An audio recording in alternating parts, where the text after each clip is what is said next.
Assalamu alaikum.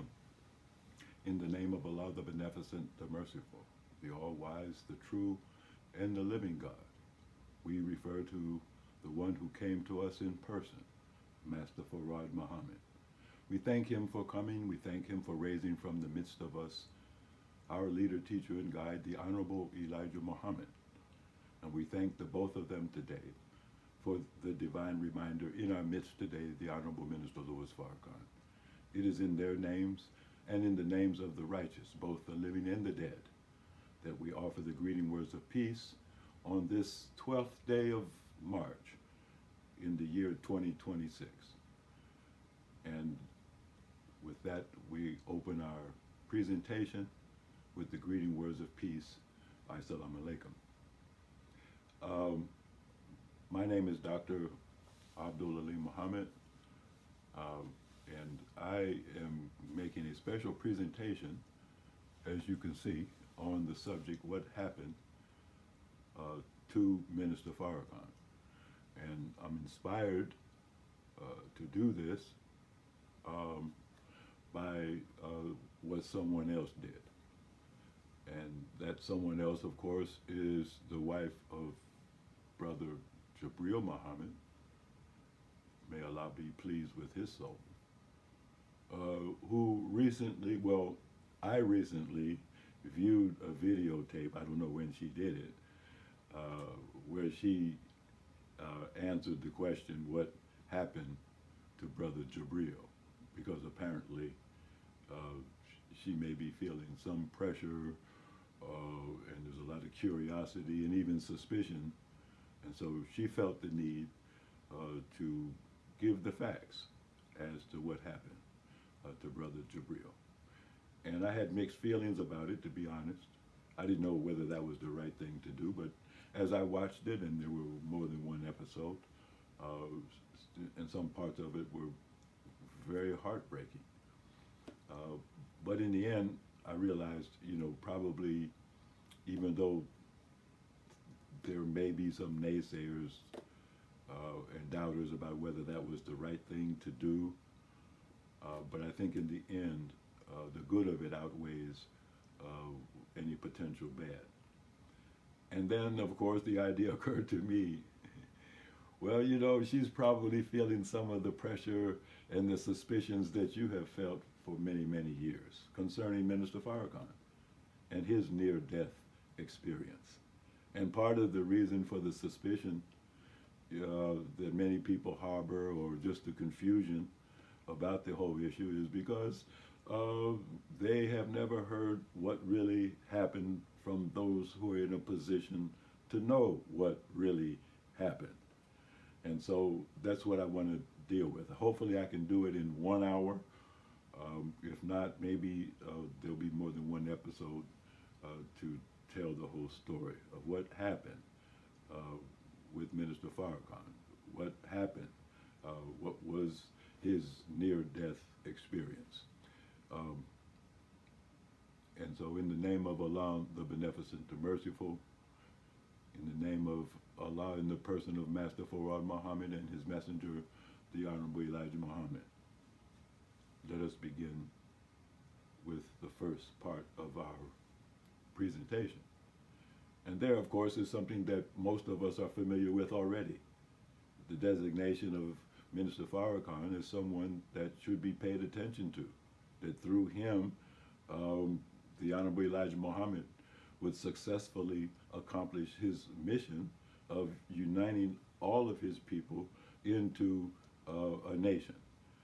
And it was the voice of Minister Farrakhan that the Honorable Elijah Muhammad used over the decades with the national radio broadcast, Minister Farrakhan being the national representative of the Honorable Elijah Muhammad for all of those years, doing a spectacular job, and then was designated as someone to sit in the seat of the Honorable Elijah Muhammad in his absence.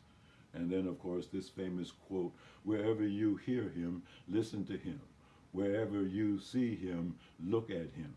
Wherever he advised you to go, go. Wherever he advised you to stay from, stay from. I say continue to hear our Minister Farrakhan. So what I want to say in a very practical way is that one of the purposes of this explanation of the near-death experience is that that is the only way for the last almost 30 years that you and I have been able to hear, continue to hear our Minister Farrakhan, because I was there at the moment when his voice was almost lost forever. So I'm just an FOI doing my duty. So I took charge of my post, and the temple property in view, if you will, was Minister Farrakhan himself. And I did my duty. I walked my post in a perfect manner, keeping always on the alert. And I allowed no one to commit a nuisance on or near my post at that dramatic moment of near death. And the reason that it is only a near-death experience is because of the fact that as a fruit of Islam, as the Minister of Health and Human Services of the Nation of Islam, as a trained surgeon, as someone with experience in intensive care units, I completed the general surgery program at Harlem Hospital in 1975. I spent many, many hours and long nights rescuing lives in the ICU of Harlem Hospital. And so all I'm saying is, or trying to make plain, is that I'm a qualified surgeon. And then after I left Harlem Hospital, I became qualified in emergency medicine, because in 1980, responding to the request of Minister Farrakhan that I represent him in Washington, D.C., well, I had to make a career change. There's no way that I could operate as a general surgeon and a minister at the same time. Surgeons don't have control of their time. Emergencies take place when emergencies take place. So I had to make a career change, so I had to become qualified as an emergency physician. And then for the first few years that I spent in Washington, D.C., that's exactly what I did. I spent, 2 or 3 years at the Washington Hospital Center, and then a short time after that at the emergency room, emergency department on staff at Howard University hospitals. And that was just, and then right after that is when I began my own clinic, the Abundant Life Clinic, in 1986. So I'm just giving you the background, that I have professionally. And in addition to being a professionally trained surgeon and emergency room physician, I'm an FOI, and I just did my duty. So that's the Abundant Life Clinic since 1986. That's right after I left Howard University Hospital. Before that, I had been at the Washington Hospital Center. And so what I'm doing now is, people know about the Plan of Survival, the Your Immunity Project, the 19th Element. And so I do the best that I can using remote equipment, modern equipment, to communicate with people as best I can concerning their health needs. Even though things are not at their best, I do the best that I can, to do my duty as an FOI. And what is at stake, of course, is the survival of the black nation. And of course, the survival of any nation takes place one individual at a time. A nation doesn't just survive. No, each person, each man, woman, and child in that nation has to survive. Then the nation survives. And so one of the dreams that I had coming out of medical school was that there was going to be a hospital for Muhammad. And that's been a lifelong dream. However, there was no hospital for Muhammad. There is no hospital for Muhammad. 50 years later, after graduating from medical school, we still don't have a hospital. The best that I have, or trying to have, is a virtual platform to deliver health care, because that's what I do. I'm a doctor. That's what I do. And so I'm trying the best way to get it done. And there's a lot of more that could be said, but suppose we had had a hospital. See, I'm talking like a doctor. Suppose we had had a hospital to work out in. Then we wouldn't have so many doubts about what happened to Minister Farrakhan or what happened to Brother Jabril, because we would have our own doctors in our own hospital who would tell us exactly what happened in our own hospital as we took care of our own people. And then the questions and the doubts would disappear. Now, many of you know that as a result of the near-death experience that Minister Farrakhan had, then he asked me after that, after he had recovered, and there were really two separate episodes that we'll get into, but let's just say after his near-death experience, he called me to his bedside. He was still in the recovery phase. He was in a cottage, really, on the banks of the Potomac. He was well enough to be out of the hospital, but we did not feel that he was well enough to go back to Chicago until, all the wounds had healed and we were sure that there was no infections or complications to the complex surgery that had just taken place. So he called me one Tuesday in November of the year 2000. I thought he was talking about his medical condition. He didn't bring that up. He said, "Brother Aleem, I don't think that the Honorable Elijah Muhammad would be pleased with me if I had left the nation in the condition that it is in. Would you please help me to reorganize and restructure our nation so that the messenger will be pleased?" And of course, I'm an FOI. I said, "Yes, sir. I will do what I can."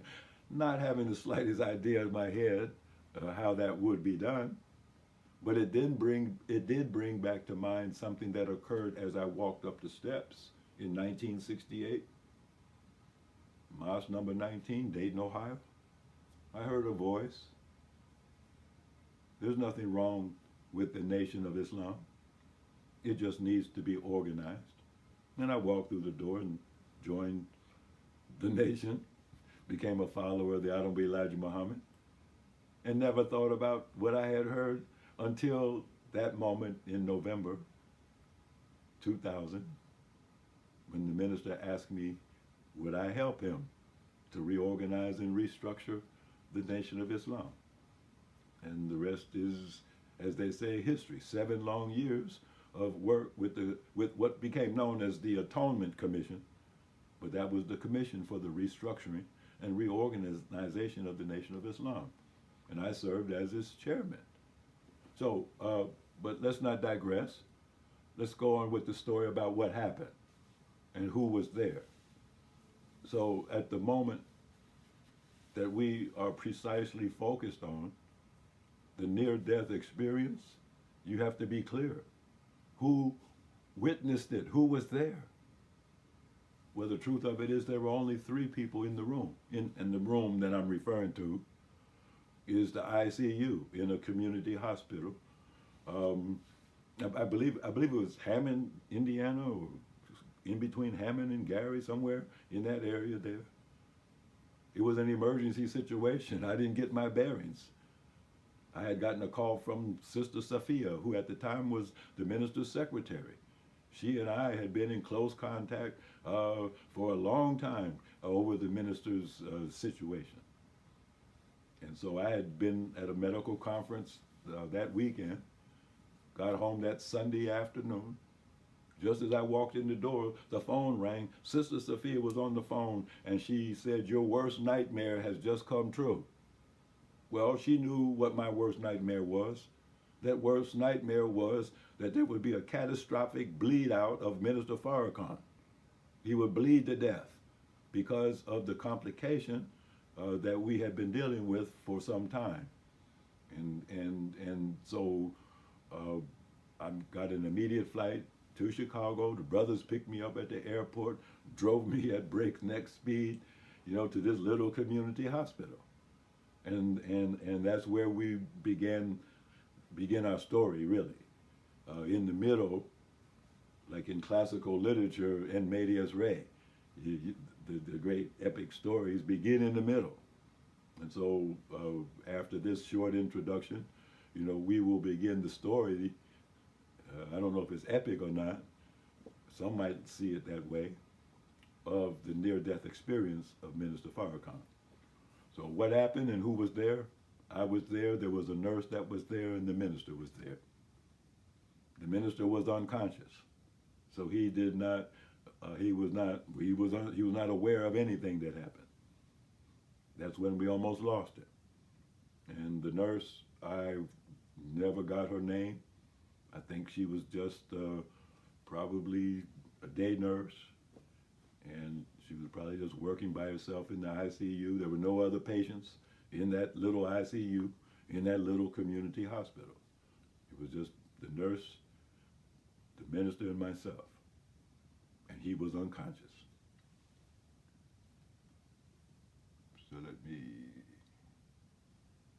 So if we had a hospital, now I'm talking like a doctor.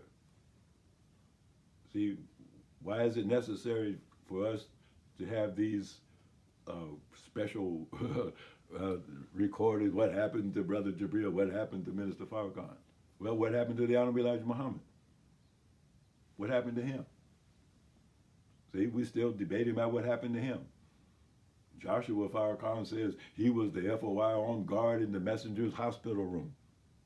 That doesn't make sense to me. But he said the baby plane came and picked the messenger up, took him to the mother plane.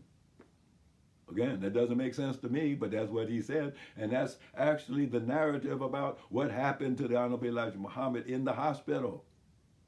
If we had only had our own hospital, there would be no mystery about what may have happened. We would know, one way or the other. So what happened to Brother Jabril happened in someone else's hospital. If we had had our own hospital, suppose I had been in charge of Brother Jabril's care.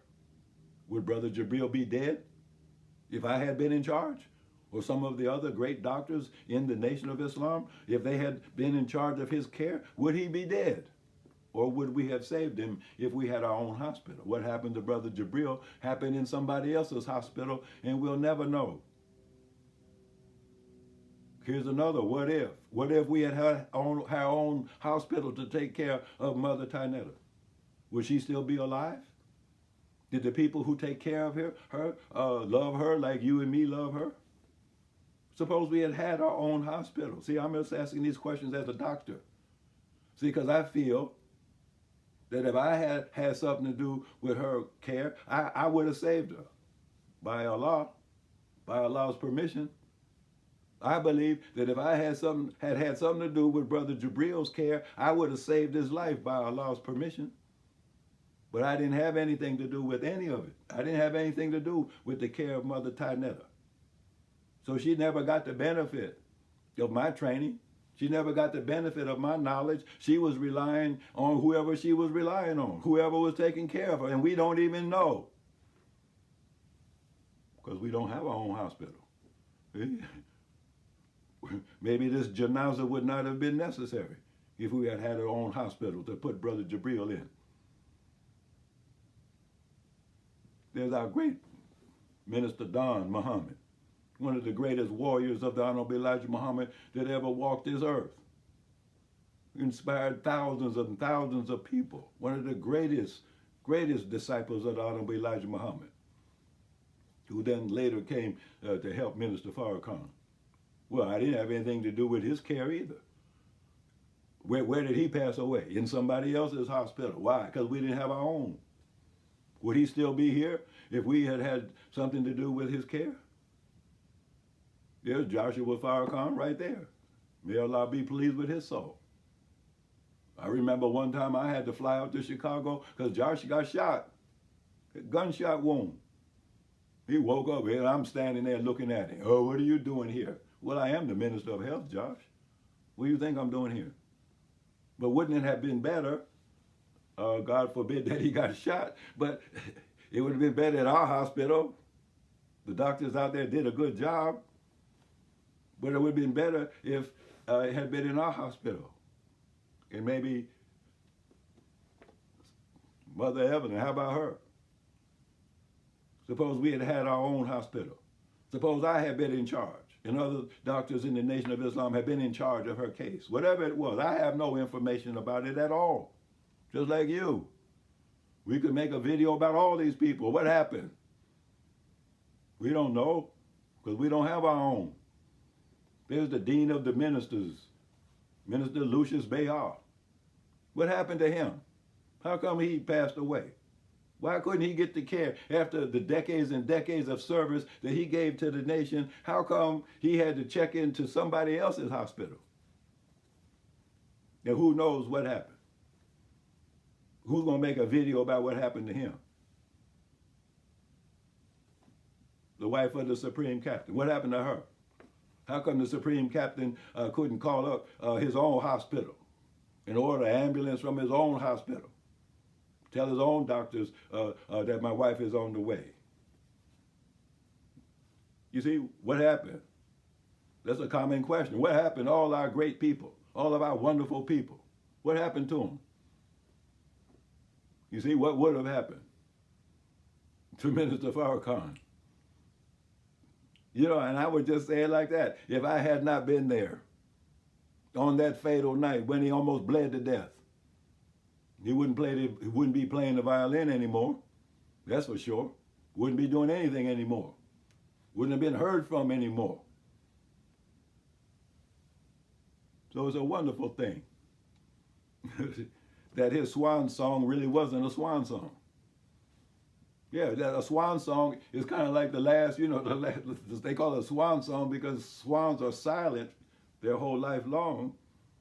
And just before they die, then they actually, sing, and they call it a swan song because they're getting ready to die.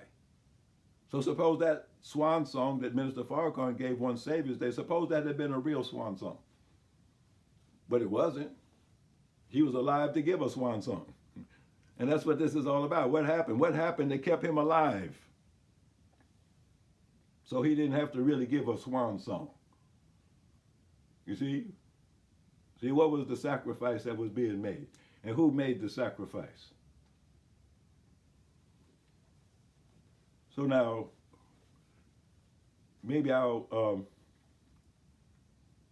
end the first episode here. But this is the kind of scene that I ran into when I arrived at that little community hospital. Had the minister, I guess they were trying to get some kind of scan or x-ray done, blood all over the place. The minister's blood all over the place. And then when I got there, and it was crowded too in the room just like that. Now it wasn't all medical personnel. Mostly it was the E-team, the security. What could they do? What did they know how to do?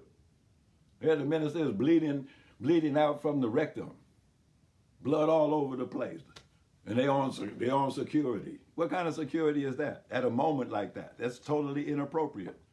But they took over the hospital. You know how the FOI is. They just took over the hospital. So what was the hospital security going to do with the FOI? But what was the FOI going to do to save the minister's life at that critical moment? And so when I arrived on that scene of chaos and blood, confusion, fear, anxiety, the first thing I said, what are you? This man's bleeding to death. Where's your ICU? Well, it happened that ICU was right across the hall. So we took him into the ICU where he could be given intravenous fluids. Luckily, they had already sent for some blood from another hospital, and they said it was on the way. And luckily, it got there just in time. Otherwise, I would be giving you a different report. But all I'm saying is that at that critical moment, the minister's bleeding out in total chaos, in blood everywhere.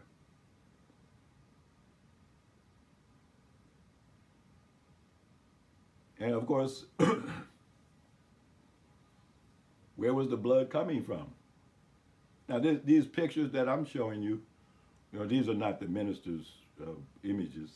Nothing that I'm showing you is really personal from his medical records. I don't have his medical records. I turned his medical records in entirety over to his daughter. So she has all of the medical records, the hospital records, the operative records, everything. All of the lab tests, everything has been turned over. So that's why I'm just giving broad outlines of what happened, because I don't have the records, to give you the detailed lab values or show you the exact scan. And probably that would be in violation of HIPAA regulations anyhow. So this is the kind of ulcer in the minister's rectum that we were dealing with, except it was bleeding profusely. And so when we got him into the ICU, these are not his real numbers, but they were critical numbers that really he was going into hypovolemic shock. In other words, he had lost so much of his blood volume. I showed you those pictures, and that was half his blood volume on the floor, on the sheets and towels, all over the place. So he was basically bleeding to death.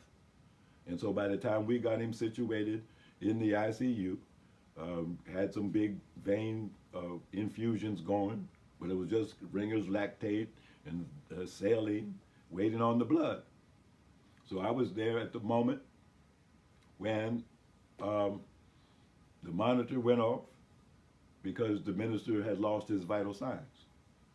And I was sitting there right in, looking in his face, and I saw the life go out of his face. The little bit of color that was still in his face from the loss of blood left his face, and I saw the life go out of him. And then I gave an order to the nurse, who was on the other side of the room, writing a note. I told her to come quick and perform a Trendelenburg. The Trendelenburg is just where you put the feet higher than the legs. And so these ICU beds are equipped to be able to do that.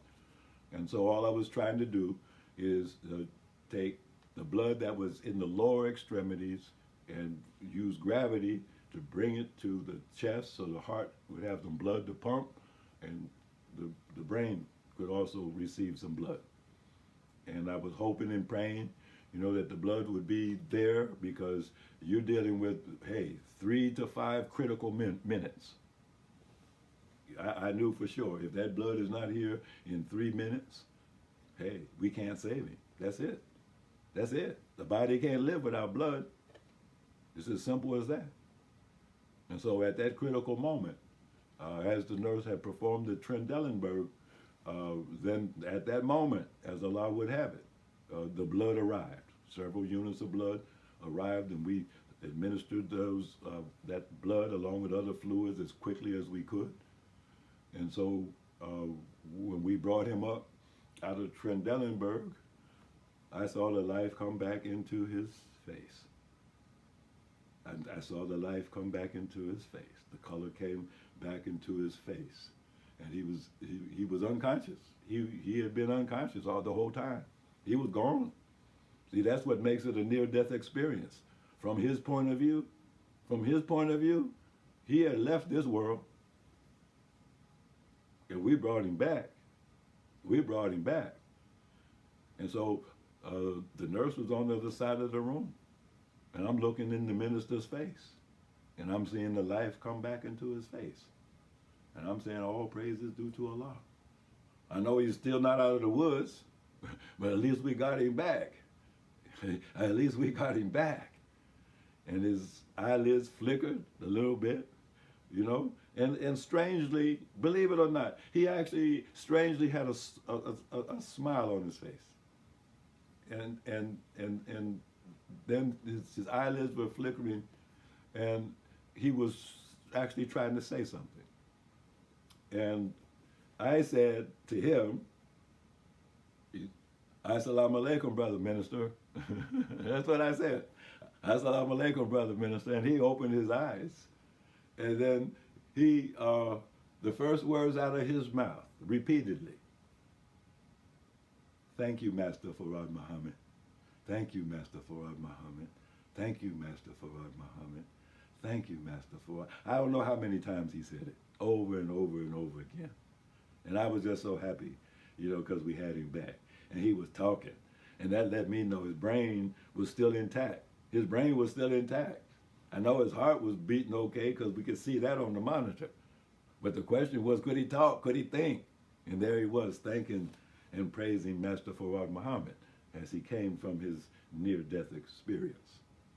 So I think I will end this episode at this point, and then we'll come back with episode number 2, because we really began the story in the middle, at the critical moment of the near-death experience. But what happened before that led up to that critical moment? And that's what you need to know. And then what happened after that? And so we'll come back with the second episode to answer that critical question. So stay tuned and be with us as we continue this narrative so that you can fully understand what happened to Minister Farrakhan and so many others.